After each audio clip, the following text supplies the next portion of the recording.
안녕하세요. 저는 한국 반대편에서 살고 있는 50대 여성입니다. 항상 이곳의 사연들을 잘 듣고 있어요. 같이 눈물도 흘리고 화도 내면서 말이죠. 특히 저희와 같이 지내고 계시는 어머님께서 이곳의 이야기를 좋아하셔서 하루도 빠짐없이 사연을 듣고 있습니다. 제가 제 이야기를 다른 곳에 잘하는 성격은 아닌데 옆에 계시는 어머님께서 우리 사연 보내면 바로 채택될 거라며 보내라 말씀을 하셔서 이렇게 글을 적게 되었네요. 가족 간에 벌어진 황당하고 기가 막힌 사건이라 나 부끄럽기도 한데 어머니 성화에 못 이겨 용기 내 보겠습니다. 저는 어렸을 때 어머니가 일찍 돌아가셨고 그래서 어머니의 빈자리를 늘 느낄 수밖에 없었습니다. 보통 아들에게는 아버지가, 딸에게는 어머니가 꼭 필요하다고들 하는데 제게는 일찍부터 어머니가 안 계셨기에 나이를 먹으면서 그런 빈자리는 더욱 크게 느껴질 수밖에 없었죠. 스스로도 느꼈던 부족함 때문이었는지 저는 지금의 남편을 만나서 결혼을 하게 되었을 때에도 그 부분에 대한 걱정이 많았어요. 아직 시부모님을 만나기도 전이었지만 혹시나 그런 저희 부족한 부분들 때문에 결혼에 반대를 당하거나 나중에 결혼해서라도 문제는 없을지 걱정할 수밖에 없었죠. 물론 남편은 그런 저를 사랑하고 보듬어줄 정도로 좋은 사람이었지만 제 스스로 느끼는 불안은 어쩔 수 없는 것이었습니다. 하지만 다행히도 저는 무척이나 좋은 시부모님을 만날 수 있었어요. 남편만큼이나 다정하시고 좋으신 시부모님은 저를 딸 같은 며느리로 대해주셨고, 특히 시어머니께서 더없이 좋은 분이셨죠. 보통 시어머니들을 떠올리면 무섭고 불편한 존재일 텐데도, 저희 시어머니께서는 친정엄마 없는 저를 늘 걱정하고 안타까워하시면서 정말 시어머니가 아니라 친정어머니만큼이나 저를 챙겨주고 싶어 하셨어요. 그렇게 사랑받을수록 저는 시부모님께 잘하고 싶은 생각뿐이었고, 시댁과 신혼집이 멀리 있어서 자주 찾아뵙지는 못했지만, 그만큼 자주 안부 전화를 드리며 늘 좋은 며느리가 되고 싶었어요. 그때는 아직 시동생이 결혼을 하기 전이라 집안의 며느리가 저뿐인 탓에 더더욱 잘해드리려고 노력할 수밖에 없었죠. 그렇게 제가 시집을 가고 몇 년 후 혼자였던 시동생이 결혼을 한다는 소식이 들려왔습니다. 혼자였던 제게도 동서가 생긴다는 사실에 기대도 있었지만 걱정도 되고 염려도 있었어요. 사실 시동생은 늘 시댁의 걱정거리였거든요. 공부도 사회생활도 뭐든 걱정 한번 안 시키고 잘했던 남편과 달리 시동생은 오래전부터 크고 작은 말썽들을 벌이며 시부모님을 걱정시켰던 듯 했죠. 너무 다른 두 형제의 모습에 주변에서도 형제들을 비교하는 듯 했었고, 그래서 시동생도 자기 형에게 콤플렉스가 있는지 다정하고 잘해주는 형에게 그리 살가운 동생이 되지 못했어요. 그 나이를 먹도록 형을 질투하는 건지 부모님이 형에게 뭐 하나 해주시라 해도 늘 꼬투리를 잡곤 했다고 들었어요. 그때도 시동생은 제대로 된 직업이 없어 여기저기 입사와 퇴사를 반복하면서 한량처럼 지내고 있었죠. 일하고 싶을 때만 일을 하는데도 놀러 다닐 돈은 있는 건지 시동생은 매번 명품을 사고 여기저기 놀러 다니기 좋아하는 사람이었어요. 그렇게 쓰고 싶은 대로 쓰고 하고 싶은 대로 하고 살면서 정작 급할 때는 형이나 부모님께 손을 벌려 돈을 타가곤 했었죠. 결혼 생각도 없는 건지 돈을 모으지도 않고 자리를 잡지도 못하는 둘째 아들 때문에 걱정이 많으셨던 시부모님은 결혼이라도 하면 정신을 차리고 살까 싶으셨는지 시동생의 결혼을 반기실 수밖에 없었습니다. 하지만 결혼을 하겠다는 시동생은 여전히 이전과 다를 게 없어 보였습니다. 이번에도 괜히 저희 남편을 걸고 넘어지며 시부모님께 당연한 도움을 받았던 거예요. 착한 남편은 그런 동생을 혼내내지 않고 이해해 주었고, 오히려 시부모님과 함께 시동생의 결혼 자금을 도와주었죠. 저는 그런 남편의 마음은 이해했지만, 과연 시동생이 고마워하려는지 걱정이었어요. 그렇게 시댁의 두 형제 모두 결혼을 하고, 자식 둘 다 자리 잡고 지내는 것을 보시며, 시부모님도 더 이상은 걱정이 없어 보이셨습니다. 그러다 세월이 흘러 저희도 중년이 되었고, 고령이셨던 아버님께서 돌아가시게 되며 어머님께서 혼자 남게 되셨어요. 늘 사이 좋으시던 두 분이셨기에 어머님은 아버님이 떠나시고 빈자리를 크게 느끼시는 듯 보였죠. 자식들이 걱정할까 싶어 겉으로 말씀은 하지 않으셨지만 이전과 달라진 어머니의 모습을 저희가 모를 수가 없었습니다. 저희는 어머님이 혼자 계시다가 사고라도 날까 싶은 걱정에 시댁으로 들어가기로 했어요. 남편은 제게 미안해했지만 저도 어머님을 걱정하고 있었기에 당연한 결정이었죠. 그렇게 저희는 시댁에 있는 지역으로 직장까지 이직을 하며 시댁에서 어머님을 모시고 살게 되었습니다. 어머님은 또 저희에게 미안하다며 괜히 속상해 하셨지만 저희는 자식으로서 당연한 일이라 생각했어요. 하지만 사실 시동생과 동서가 시댁 근처에 살고 있었기 때문에 시동생이 어머니를 제대로 챙겼더라면 저희가 그렇게까지 할 이유는 없었어요. 하지만 결혼 전부터 자기밖에 몰랐던 시동생이 이제 와서 어머니를 챙긴다는 게 더 이상한 일이었나 봅니다. 저희가 이직을 하면서까지 부모님을 챙기는 와중에도 시동생과 동서는 끝까지 어머님을 나몰라라 했거든요. 저희가 내려가기 전에 어머니가 급히 병원에 가셔야 할 일이 있었는데 거동이 힘드신 어머님이 바로 근처에 있는 둘째 아들 도움을 받지도 못하고 혼자 택시를 불러서 힘들게 병원에 다녀오셨죠. 시댁 근처에 살면서 매번 시어머니 반찬 얻어가고 시부모님 도움은 받을 만큼 받은 사람들이 막상 어머니가 도움이 필요한 와중에는 나 몰라라 하고 있었습니다. 하지만 시어머니는 그런 상황에 섭섭해 하시기는커녕 당신이 아프신 와중에도 자식들 걱정만 하고 계셨어요. 게다가 이제는 아버님도 안 계시고 어머니도 건강이 좋지 못하셔서 있는 재산으로 노후를 걱정하셔야 하는데도 시동생네는 그걸 뻔히 알면서 자기들이 돈 필요할 때마다 어머니를 찾아오더라고요. 저희도 시댁으로 들어갔어야 그걸 알게 되었으니 그동안 저희가 모르는 일들이 얼마나 많았을까 싶어 기가 막혔습니다. 그 상황을 알고는 속 좁던 남편도 더는 참지 못했어요. 결국 보다 못한 남편이 동생을 불러 한 소리를 하게 되었고 저도 큰 며느리로서 동서에게 좋게 타이르게 되었습니다. 동서, 서방님이나 동서도 사정이 있어서 그랬겠지만 이제는 어머니를 더 걱정해야지. 동선애나 우리는 아직 젊으니까 어떻게든 살 수 있지만 어머니는 아니시잖아. 가뜩이나 아버님 돌아가시고 어머니가 여러모로 힘드신데 자식들이 도움이 되지 못할 망정 짐이 되는 건 안 되지 않겠어?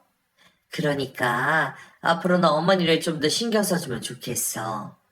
우리가 직장 포기하면서까지 여기 내려온 거 보면 동서도 그 정도는 이해해줘야 하지 않을까? 누가 형님더러 그렇게 하라고 시킨 거 아니잖아요. 어머니도 괜찮다 그러시는데 왜 형님이 그러세요? 에휴, 여태 대면대면하게 살다가 이제 와서 형님 노릇하려고 기 잡으려고 그러시는 건 좀 모르겠지만 제가 굳이 형님께 그런 소리를 들어야 할 이유를 모르겠네요. 저 그냥 며느리인 거지 이 집 자식 아니잖아요. 효도를 하던 부모한테 돈을 받아가던 다 남편이 알아서 하는 거고 저는 집안에 관심 없으니까 앞으로는 저한테 잔소리하지 말고 신경 꺼주세요. 저도 웬만하면 집에 분란을 만들고 싶지 않아서 최대한 좋게 얘기하려 했습니다. 하지만 그 얘기를 동서는 기분이 상했는지 자기는 집안에 관심 갖고 싶지 않다며 아예 시댁과 연락을 끊어버렸죠. 연락을 끊어버린 둘째네를 보며 어머님께서는 속상한 마음을 비치셨고 저희도 어머니께 괜히 죄송한 마음이었어요. 하지만 그것도 그리 오래 가진 않았습니다. 결국 아쉬운 사람이 연락을 하기 마련이라고 시동생네는 하던 사업이 잘 되지 않는지 도움을 구하겠다며 언젠가부터 슬금슬금 다시 연락을 해오기 시작했습니다. 그리고는 정말 돈이 급한지 아직 멀쩡히 살아계시는 시어머니를 두고 어머님 재산을 먼저 나누자며 돈 욕심을 부리더라고요. 형, 알다시피 내가 지금 사정이 급해서 말이야. 엄마한테 유산 좀 미리 달라 그러면 안 될까? 어차피 물려줄 재산인데 미리 나누는 것도 나쁘지 않잖아. 엄마가 그 큰 돈 쥐고 계셔봤자 뭐해? 차라리 미리 물려주시고 자식들한테 용돈 다 쓰시는 게 낫지. 형만 동의하면 엄마도 그렇게 하자고 하실걸? 뭐? 너 지금 뭐 하는 소리야? 어머니 아직 멀쩡히 살아계신데 유산 얘기를 왜 꺼내? 어머니가 용돈 받아 쓰는 거라 돈 가지고 계시는 거랑 같아? 얼마 안 되는 재산이라도 직접 들고 계시는 게 어머니도 마음이 편하실 텐데. 너는 왜 그렇게 되도 않는 욕심을 부리려고 그래? 게다가 너 그동안 부모님한테 받아간 돈이 얼만데 이제는 어머니 유산까지 탐내냐? 내가 저번에 했던 얘기가 말 같지 않았나 보구나. 그때는 좋게 얘기해서 제대로 못 알아들은 것 같은데 어디 내가 한번 제대로 화내볼까? 제대로 난리 나는 거 보고 싶어? 말도 안 되는 동생의 헛소리에 남편은 결국 크게 화를 냈습니다. 평소 화를 내지 않던 사람이 화를 내니 저도 무섭더라고요. 그래도 형이 괜히 형이 아니었던지 시동생도 남편의 큰 소리에 겁을 먹고는 더 이상 유산 얘기를 꺼내지 않고 말을 아껴서 다행이었죠. 그렇게 다시 집안이 조용해지고 평범한 나날을 보내고 있었는데 남편에게 좋은 제안이 들어오게 되었어요. 대학 시절부터 지금까지 둘도 없는 친구 관계로 지내던 사람에게 미국에서 사업을 해보자며 제안이 온 거죠. 고민을 할 수밖에 없었습니다. 제안 자체도 매력적이었지만 저희 부부가 고민을 하는 데는 또 다른 이유도 있었어요. 바로 홀로 미국에 유학을 하고 있는 아들 때문이었죠. 미국에는 친정오빠가 아이를 돌봐주고 있었지만 부모의 시선이 닿지 않는 곳에서 생활하고 있는 아들이 항상 걱정되었습니다. 아이가 학교를 다니는 곳과 우리가 생활하게 될 장소가 가까워 다시 가족이 뭉칠 수가 있었어요. 깊은 고민을 하던 남편은 저와 상의 끝에 이번 기회를 놓치지 않기로 했고 어머님을 모시고 이민을 가려고 했습니다. 그런데 문제가 하나 생겼어요. 어머니께서 저희를 따라가시지 않겠다고 말씀을 하신 거죠. 비자 문제가 골치 아프긴 했지만 그것보다 늦은 나이고 고국을 떠나 타지로 간다는 것에 두려워하셨습니다. 저희도 그 점이 염려가 되었지만 생활하는 도시에 한인들도 있었고 어머님 연세의 분들도 많이 계신다고 들었기에 충분히 해결될 수 있을 거라 생각했죠. 하지만 어머님은 그런 저희의 설득에도 같이 갈 수 없겠다며 의사를 표시하셨습니다. 그렇다고 저희까지 가지 말라는 것은 아니셨죠. 부모가 자식이 잘 되는 일에 발목을 잡을 수 없으시다며 자신을 두고 떠나시라 말씀하셨습니다. 나 신경 쓰지 말아라. 나야 너희 아빠 떠나고 원래 혼자 살았어야 했는데 너희들 덕분에 잠시나마 호강하면서 살았으니 바랄 것도 없다. 할머니가 되어서 항상 미국에 혼자 있는 민우가 걱정되었는데 이번 기회에 너희 가족들이 모일 수 있으니 얼마나 마음이 놓인다고. 어린애도 아니고 이전에도 네 아빠가 친구분들과 놀러 다니면 혼자 잘 지냈는데 무슨 걱정이냐. 나는 한국이 좋으니 여기 있으마. 가끔 자식적으로 미국 관광이나 하면 된 거지. 이 비행기 값도 비싼데 나 본다고 일부러 찾아오려 애쓰지 말고. 나는 자식들 잘 되는 걸로도 충분히 행복하니 걱정 말고 가. 그 말을 듣고도 걱정이 되는 건 매한가지였어요. 연세가 5, 60 정도만 되었어도 그렇게 걱정하지 않았을 텐데, 이제 팔순을 바라보시는 나이에 홀로 지내신다는 걸 알고 마음을 놓을 수 없었죠. 고민 끝에 이민을 포기할까 생각 중에 있었습니다. 그런데 시동생이 어머니께 이야기를 듣고는 저희에게 걱정 말라며 먼저 말을 해오는 거예요. 형, 곧 이민 가게 될 거라고 어머니께 들었어. 언제쯤 가려고 생각 중이야? 준비 중이었는데 왜 그냥 없던 일로 하려고. 어머니 모시려고 가려는 생각이었는데 저렇게 완강히 안 가겠다고 말씀하시니까 포기하려고. 불편한 마음 가지고 미국에서 생활하다 어머니 잘못하셨다는 소식 듣게 되면 엄청나게 후회를 할 것 같아. 지금 일하는 걸로 부족한 것도 아니고 민호야 원래도 혼자서 학교 다니고 있으니까. 그래도 좋은 기회 같은데?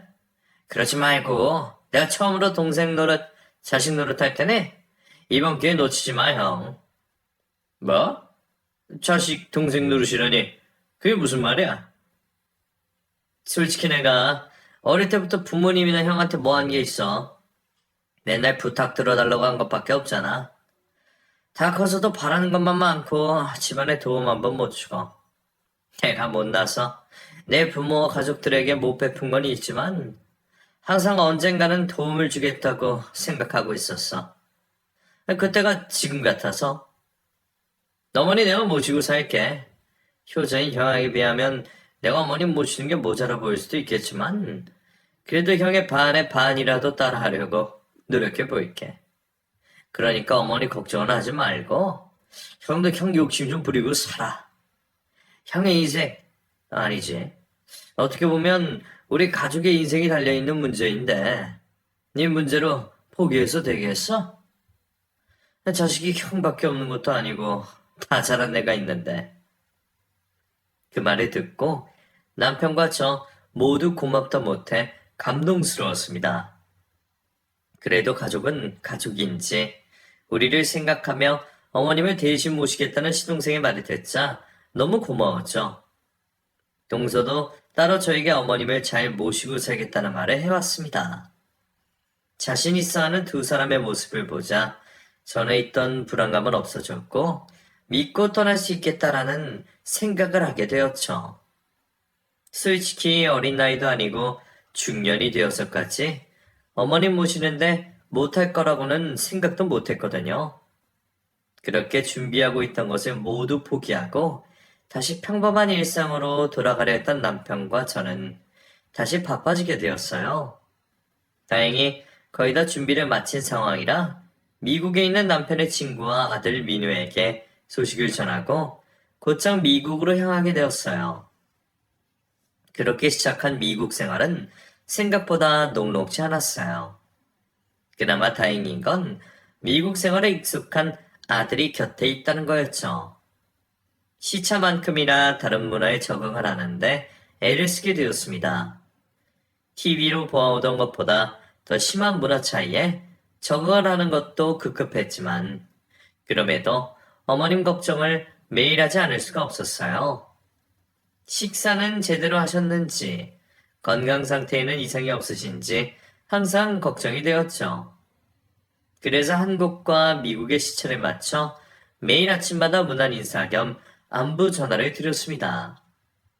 나이 들어하는 타지 생활이 힘들고 고되었지만 어머님의 반가운 목소리를 들으면 그 피곤함이 씻은 듯이 없어지곤 했어요. 그리고 그렇게 해야 며느리 노릇을 한다고 생각했죠. 그러다 연락을 자주 할 수 없는 상황이 생기게 되었습니다. 동서가 요즘 누가 집 전화로 전화를 하냐며 전화를 끊어버린 거예요. 어머님께서는 휴대폰 다루시는 게 서툴러서 잘 사용하지 못하셨거든요. 동서에게 전화를 다시 놓아달라고 말을 했지만 돈이 이중으로 나가는 거라고 했고 휴대폰으로 어머니가 연락하면 되는 거라며 그럴 수 없다고 했습니다. 어쩔 수 없이 어머님이 가지고 계신 휴대폰으로 연락을 드렸는데 이전처럼 쉽지는 않았어요. 가끔은 진동이나 음소거가 되어 제가 걸은 전화를 못 받으시는 게 여러 번이었죠. 그럴 때마다 동서나 시동생에게 전화를 걸어 어머님과 통화를 하곤 했지만 그것도 눈치가 보일 수밖에 없었습니다. 나중에는 어머님 휴대폰이 고장이 났다며 시동생 네 휴대폰으로만 통화를 하게 되었죠. 그러다 보니 어쩔 수 없이 연락하는 게 뜸해질 수밖에 없었어요. 제 전화를 받는 시동생과 동서의 목소리에서 짜증이 섞여 있었거든요. 혹시 제 통화로 인해 어머니께서 눈치를 받으시는 일이 생길까봐 제가 전화를 아끼게 되었습니다. 그러다 보니 어머님 상태가 궁금해서 어떤지 제 두 눈으로 확인을 하고 싶어졌죠. 그래서 남편과 적당한 때를 봐서 한국으로 들어가 보려고 했어요. 그런데 예상하지 못한 상황이 생긴 겁니다. 코로나 팬데믹이었죠. 서서히 하늘길이 막히기 시작했고 여기저기 들려오는 감염 소식에 걱정이 되었던 우리는 매일 시동생네에게 연락을 했습니다. 다행히 어머님께서는 문제가 없었지만 멀리 떨어져 수화기 너머로만 어머님의 상태를 확인하는 게 답답했어요. 얼른 이 상황이 진정되어 어머님을 찾아뵙는 날만 기다리고 있었죠. 그러다 잠시 코로나가 소강 상태를 보이며 한국으로 들어갈 수 있는 상황이 되었습니다. 점점 힘이 없는 목소리에 어머님이 걱정되었던 저와 남편은 한국으로 들어갈 준비를 하고 있었죠. 그런데 시동생과 동서가 길길이 날뛰는 겁니다. 저희가 들어왔다 어머니께서 코로나라도 걸리면 어떻게 하냐면서 말이죠. 마치 저희를 미국에서 날라오는 코로나 바이러스로 보더군요. 따지고 싶었지만 고령인 어머님의 안전이 더 중요하다고 생각된 저희는 애타는 마음을 붙잡고 더 기다리기로 했죠.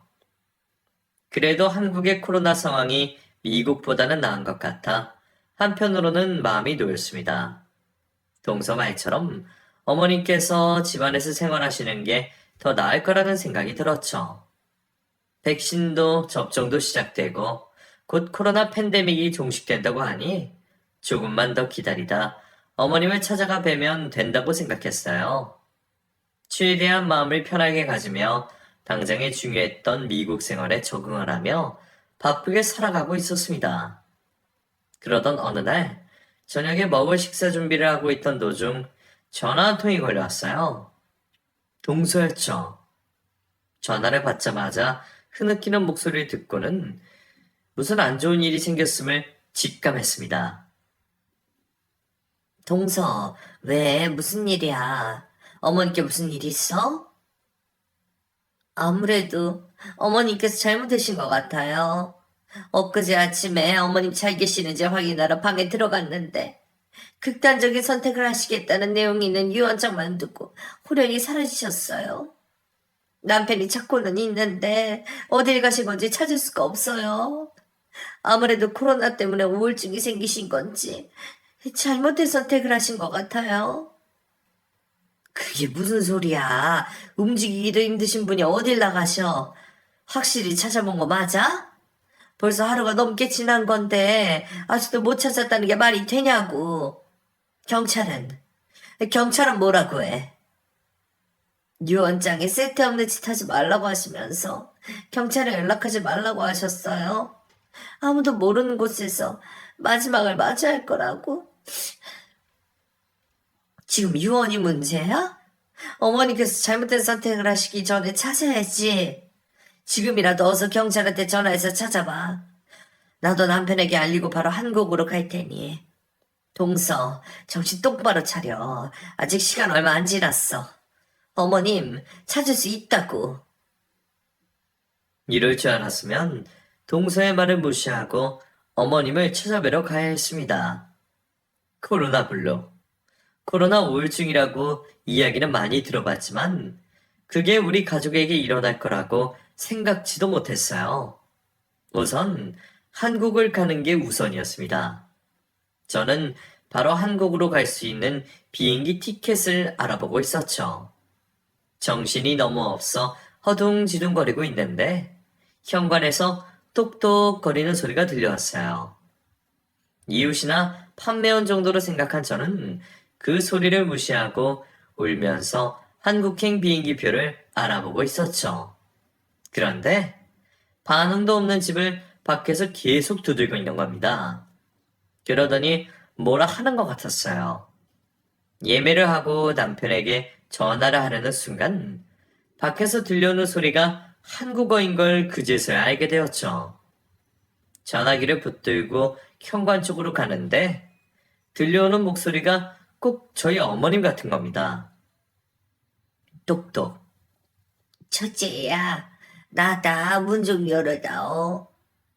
놀란 저는 현관으로 뛰어가 문을 열었죠.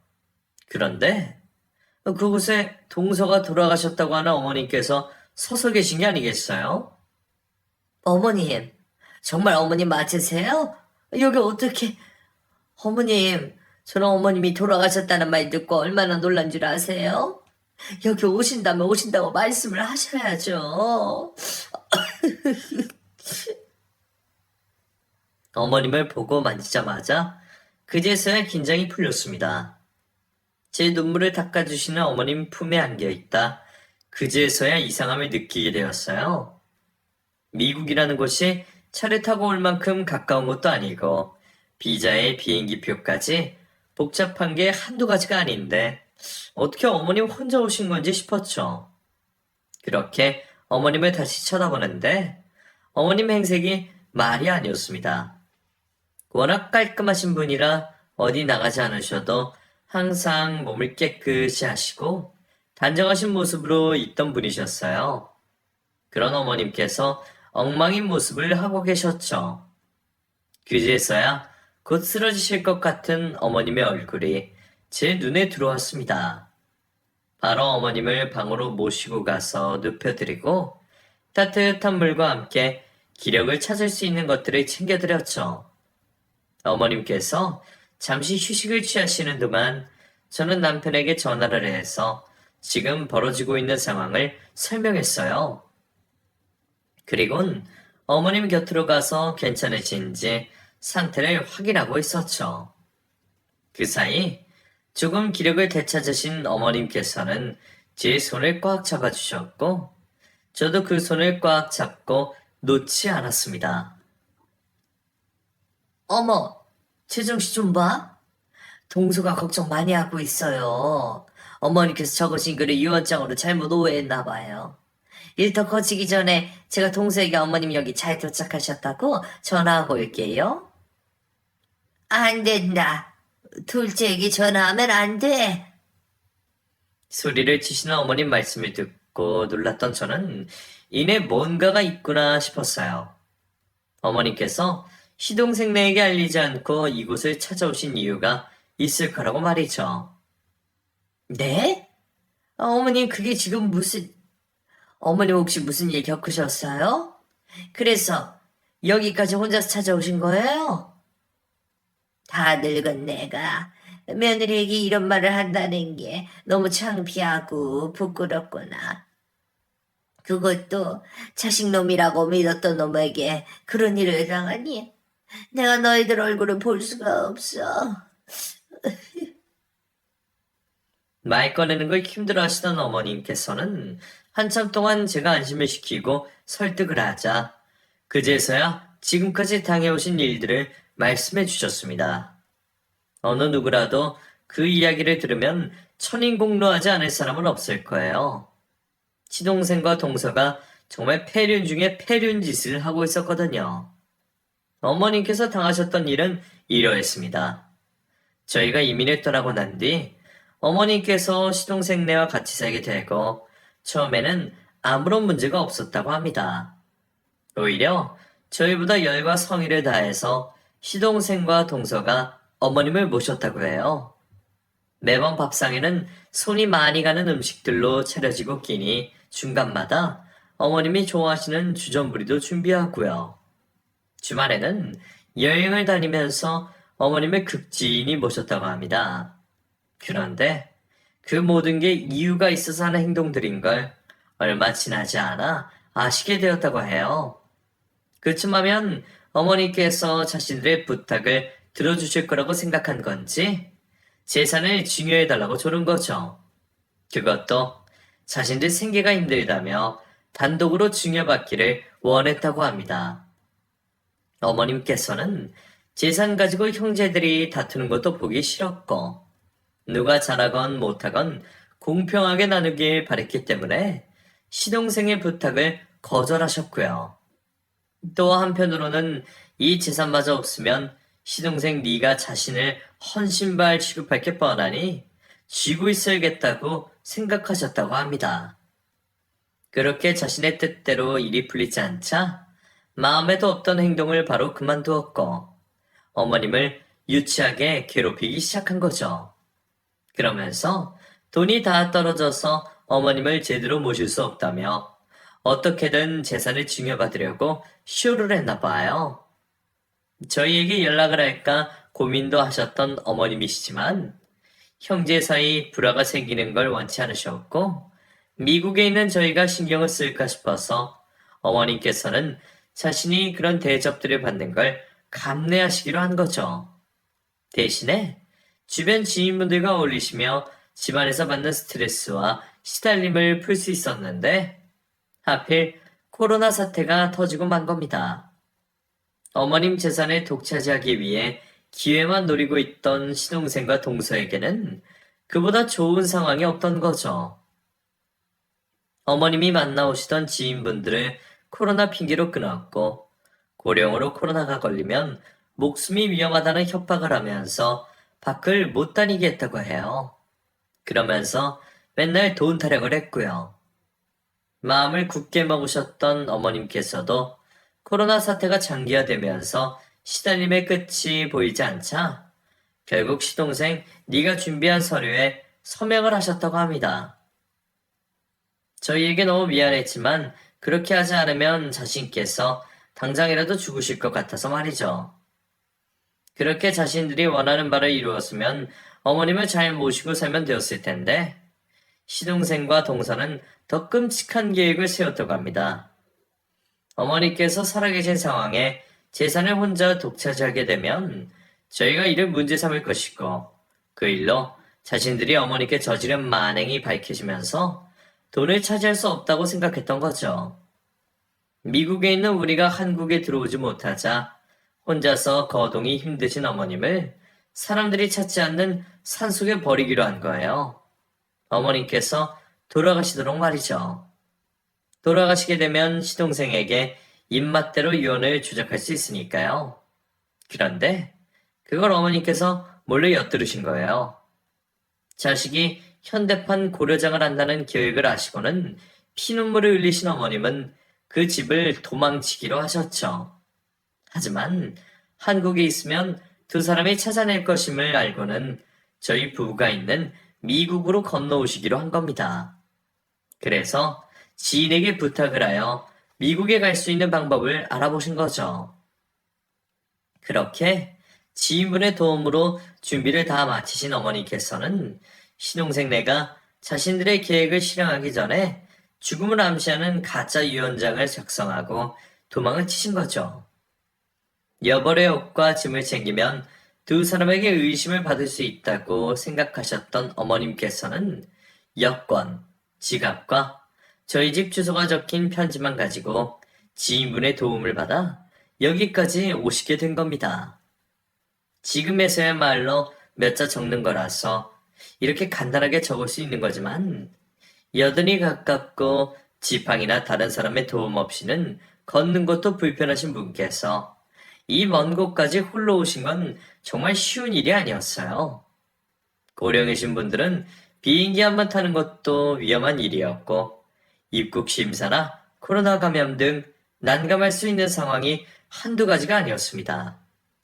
잘못하다 코로나 문제가 생겨버리면 미국에 도착하셔서 국제 미아처럼 될 수도 있는 상황이었죠. 그렇게 처음보다 기력을 많이 되찾으신 어머님께 이야기를 다 듣게 되었을 때쯤 남편이 집으로 도착했습니다. 남편은 현관에서부터 눈물을 글썽거리며 달려와 어머님을 안아드렸어요. 눈물 없이는 볼 수 없는 모자간의 상봉을 보고 있자니 시동생과 동서를 가만둘 수가 없겠다는 생각이 들었습니다. 이 세상 사는데 돈이 중요하다고 하지만 어떻게 자기 부모를 해야 할 생각을 할 수가 있는지 도저히 제 머리로는 이해가 되지 않았어요. 지난 몇 년간 어머님께 한 행동들 모두 꼭 처벌을 받게 해야 한다는 생각이었습니다. 그뿐만이 아니라 평생 자식들을 위해 사시면서 자식들에게 쓰시는 건 인색하셨던 시부모님들을 위해서 시동생네가 어머님을 속여 강탈해 간 재산들 꼭 가져오리라 마음을 먹었죠. 설령 법적으로 처벌받지 못하고 재산을 어머님께 되찾아드리지 못한다면 개인적으로라도 처벌하리라 다짐했습니다. 어머님과 남편의 감격스러운 재회가 끝난 후 어머니께서 편히 쉴 수 있게 방으로 모셨고 남편에게는 제가 들었던 이야기를 모두 해주었어요. 그 이야기를 모두 들은 남편은 당연히 화를 토해냈고 당장 두 사람을 잡아 교도소에 쳐넣겠다고 열어냈죠. 저 또한 그러고 싶은 마음은 굴뚝 같았지만 우선 현실적인 상황에 더 집중을 하기로 했습니다. 법적으로 두 사람이 처벌을 받을 수가 있는지, 재산은 돌려받을 수 있는 건지 알아보기로 한 거죠. 곧장 변호사를 통해 알아본 결과 다행히 증여 취소 소송이 가능했습니다. 시동생네가 증여된 재산을 사용했다고 하더라도 증여를 하며 받았던 금액으로 돌려받을 수 있다는 말을 듣게 되었어요. 코로나 기간 동안 감금을 시키고 주변 사람과의 연락을 차단한 것 또한 복잡하고 증명을 하는데 어렵긴 하지만 처벌이 가능하다고 했습니다. 다만 반의사 불벌죄이다 보니 어머님께서 시동생과 동서를 처벌하겠다는 의사가 있어야 한다고 했죠. 어머님께 두 사람을 처벌할 뜻이 있는지 여쭤봐야 했습니다. 그 말을 전하는 것도 죄송하더군요. 처음부터 고집을 피워 모시고 오거나 또는 미국 이민을 오지 않았더라면 이런 일이 생기지 않았을 거라는 생각 때문에요. 누구라고 할 것 없이 두 자식 모두 아끼고 사랑하신 어머님께 자식을 처벌할 뜻을 알려달라는 게 너무 큰 불효를 저지르는 것 같았습니다. 남편과 저는 어머니께서 시동생네를 처벌하고 싶지 않다는 말씀을 하셔도 군말하지 않고 그 뜻을 받아들이기로 했어요. 이런 상황에 저희 뜻만 세우는 건 안 그래도 힘드신 어머님 마음을 더 힘들게 하는 거라 생각을 했거든요.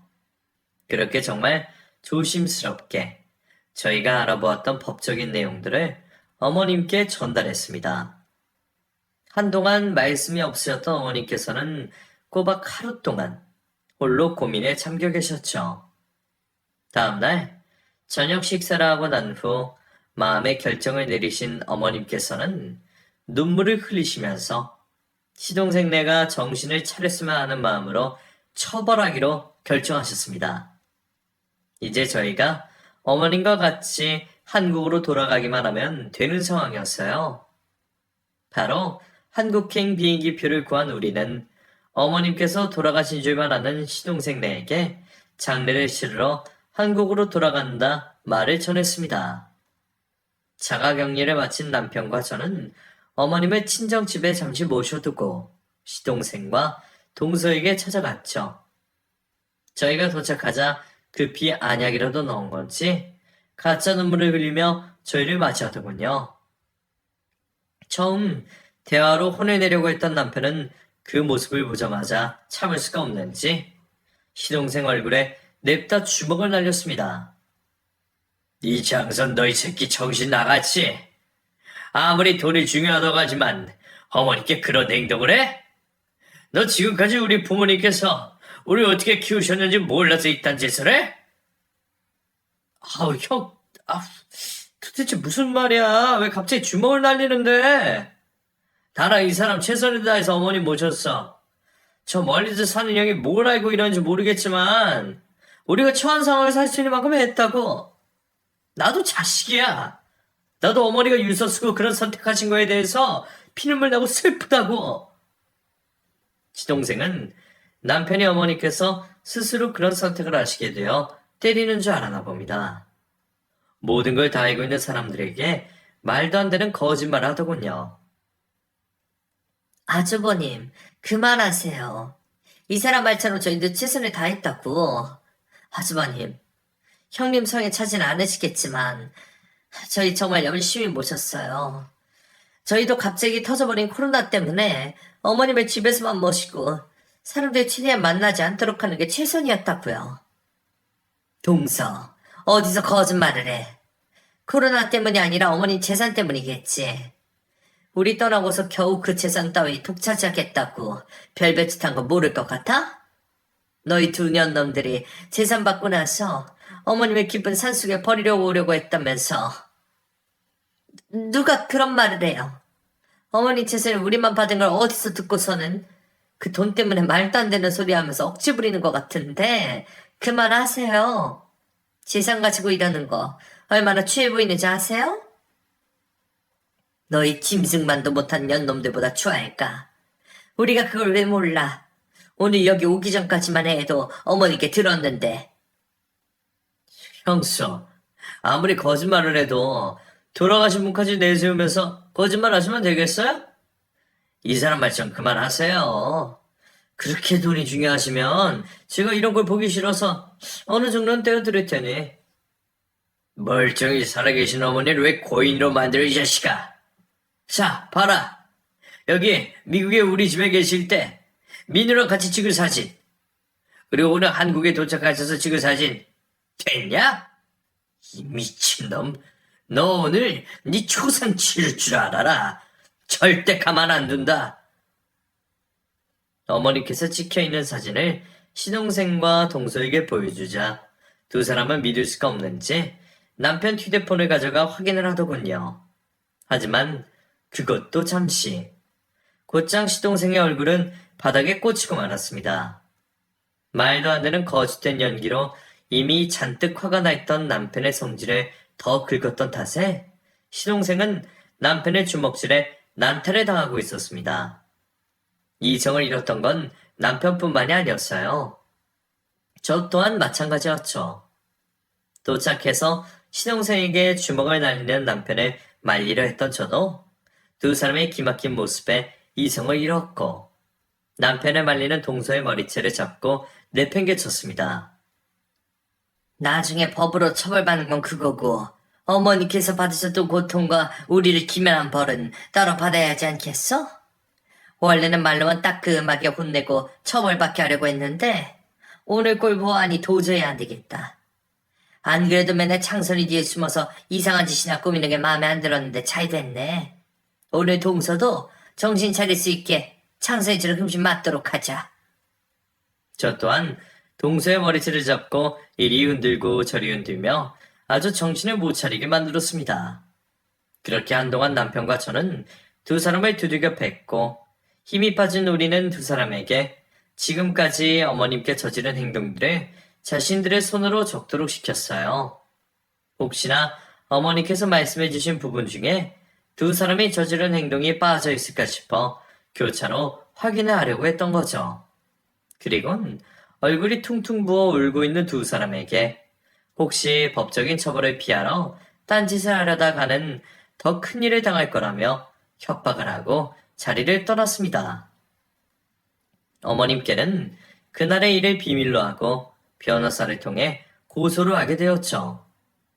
재산 상속에 관해서는 전혀 문제가 없었지만 이전에 법적으로 알아봤던 것처럼 어머님을 감금하고 사람들과의 만남을 끊어놓은 것에 대해 증명을 하기가 힘들었습니다.